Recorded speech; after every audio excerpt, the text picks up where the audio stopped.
আসসালামু আলাইকুম। আজ আমি আপনাকে একটা কথা বলতে চাই, যা হয়তো আপনার মন ছুঁয়ে যাবে। আপনি কি কখনো দেখেছেন, জীবনে যত বেশি কথা বলি তত বেশি মানুষ আমাদের ভুল বুঝে? হয় না এমনটা? অবশ্যই হয়। কখনো বন্ধুর সঙ্গে, কখনো পরিবার, কারো সঙ্গে আমরা শুধু বোঝাতে চাই যে আমরা ঠিক আছি, আমরা কোনো ভুল করি নাই। কিন্তু যতই আমরা তাদের বোঝানোর চেষ্টা করি, ততই মানুষ আমাদের কথা উল্টোভাবে নেয়, একটু অন্যভাবে ভাবে। এই কারণেই আমি বলি, আপনি যত কম বলবেন, মানুষ তত আপনাকে কম ভুল বুঝবে।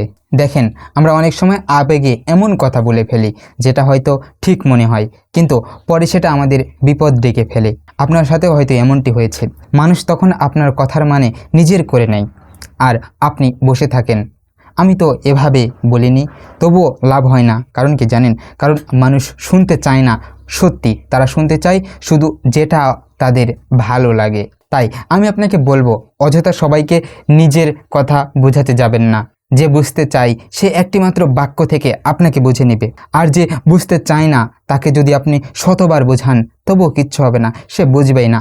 আপনার চুপ থাকা মানে আপনি দুর্বল নয়, বরং আপনি শান্তি বেছে নিচ্ছেন।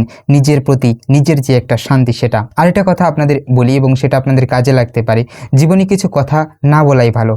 আমাদের জীবনে অনেক কথা থাকে, কারণ সব সত্যি সবাই সহ্য করতে পারে না। কিছু সময়, কিছু বিষয় শুধু আল্লাহর কাছে বলাই শ্রেয়, মানুষকে নয়। নিজের মনকে বোঝাতে শিখুন। যখন আপনি কম কথা বলবেন, তখন আপনার প্রতিটি কথা মূল্যবান হবে।